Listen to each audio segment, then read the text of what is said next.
Welcome back to my channel Ajay Das blog. আজি আমি আহি আছোঁ হাৰিয়া নদী চাবলৈ। ব'লক লগতে আপোনালোককো দেখাওঁ। মোৰ লগত আছে ৰাজীৱ।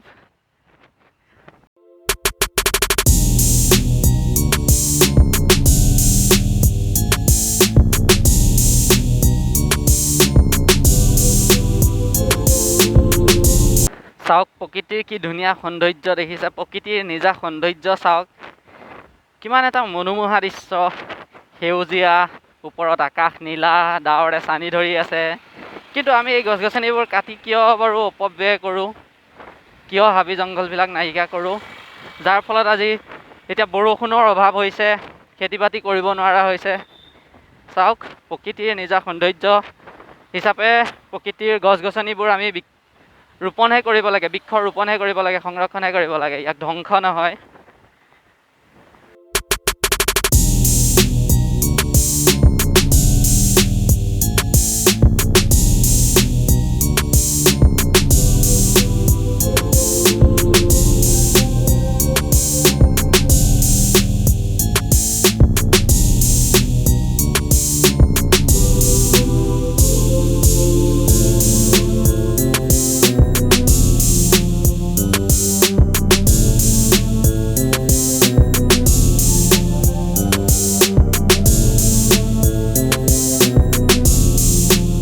এতিয়া আমি আহি ডিমৌ পাই গ'লোহি। ডিমৌ চাৰিআলি বাইপাছ ৰোড। এতিয়া আমি চিধা যাম। আজি মানে ৰ'দটো অলপ বেছি হ'ল। ৰ'দটোত এতিয়া চকুৱে মেলিব নোৱাৰি ভালকৈ। তাতে আমি গুৱাহাটী অভিমুখে আহি আছোঁ ন, এইটো মানে ৰ'দটো ডাইৰেক্ট মুখতে পৰে, গতিকে ভালকৈ চকুৱে মেলিব নোৱাৰি। এইটো দেখিছে ৰেল আৰ্লি। আমি ৰেল আৰ্লিৰ ছাইডে ছাইডে আহি আছোঁ।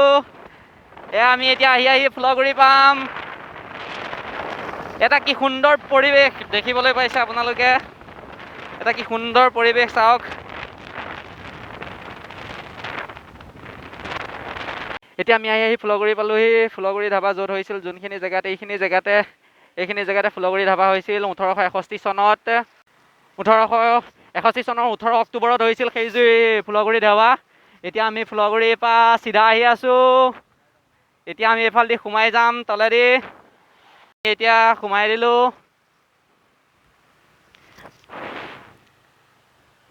এই গেটখন যে দেখিবলৈ পাইছে, এইডোখৰতে হৈছিল ফুলগুৰি ধাবা। এইখিনিতে ফুলগুৰি ধাবা হৈছিল। ইতিহাসত এতিয়াও আছে। এইটো ৰেল গেট। এয়া হৈছে ইতিহাস প্ৰসিদ্ধ ঠাই, য'ত ফুলগুৰি ধাবা হৈছিল। ফুলগুৰি ধাবাৰ চাওক, এইভাগ মূৰ্তি বনাই থৈছে, দেখিছে ফুলগুৰি ধাবাৰ এই শ্বহীদসকলৰ স্মৃতি স্বৰূপে। কলং দেখিছে ছাইডত। আমি কলঙৰ পাৰে পাৰে আহি আছোঁ চাওক। কলঙৰ পাৰে পাৰে এটা কি সুন্দৰ পৰিৱেশ, গছ গছনিৰে ভৰা, পূৰা ছাঁ পৰিৱেশ। সঁচাকৈ আহি বহুত ভাল লাগিছে।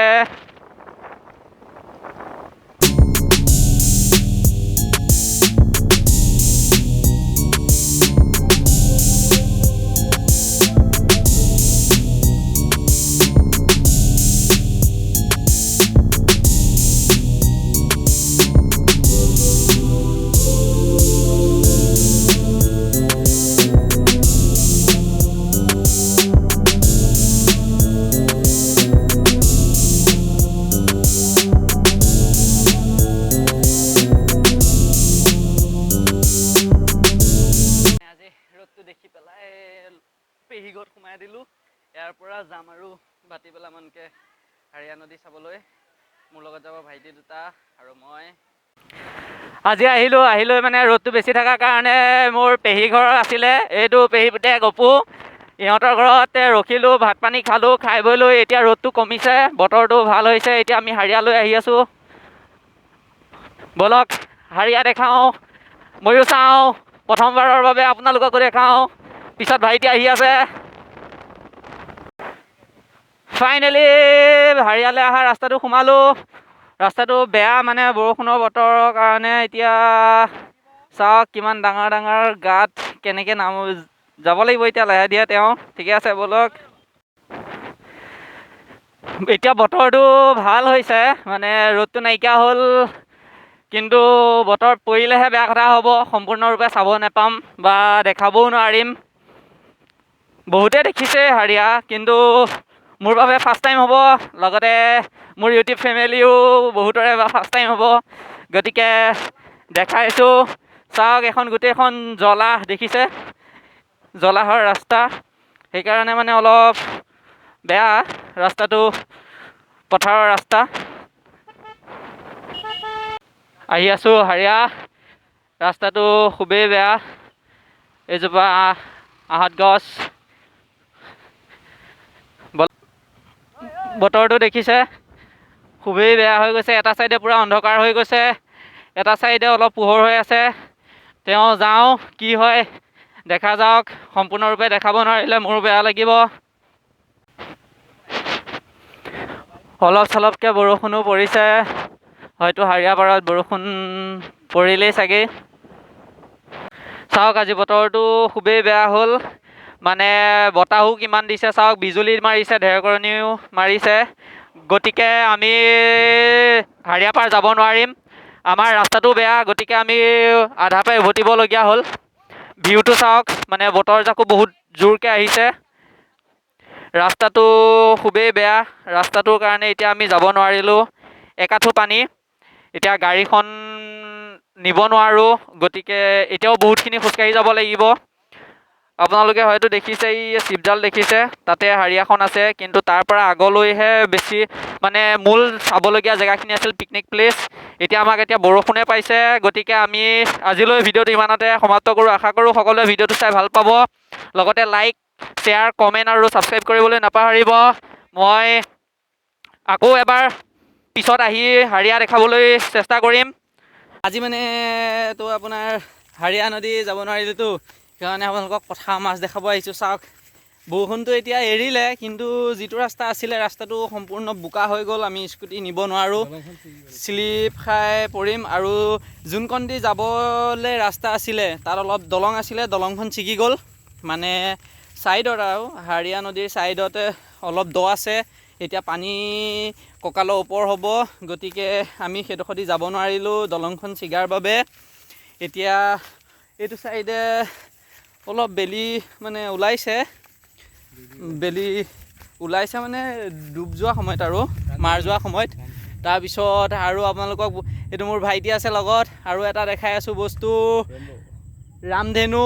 হয়তো আপোনালোকে ধৰিব পৰা নাই কেমেৰাত, ৰামধেনু ওলাই গ'ল, কিয়নো বতৰ পৰিলে। তাৰপিছত এতিয়া আকৌ ৰ'দ ওলাই গ'ল। তাকে এতিয়া আমি আহি আছোঁ পথাৰৰ মাজেদি, অলপ চাওঁ, নতুন জেগা, নতুন ঠাই। সেইকাৰণে কিবা কিবি চাবলৈ আহিছোঁ ভাইটিৰ লগত। ভাইটিয়ে আনি আছে মোক। এয়া আমি এতিয়া আলি দি গৈ আছোঁ, এইটো ভাইটি ধান খেতিৰ মাজে মাজে। আমি আহি আছোঁ সেই কহুৱা বিৰিণাৰ ওচৰত। ব'লক চাওক, মই যিখন ৰামধেনুৰ কথা কৈছিলোঁ, এইখন ৰামধেনু আপোনালোকে দেখিছে। চাওক, ৰামধেনু মানে এটা চাইডে বৰষুণ পৰি গ'ল, এটা চাইডে ৰ'দ ওলাই গ'ল, গতিকে ৰামধেনু ওলাই গ'ল।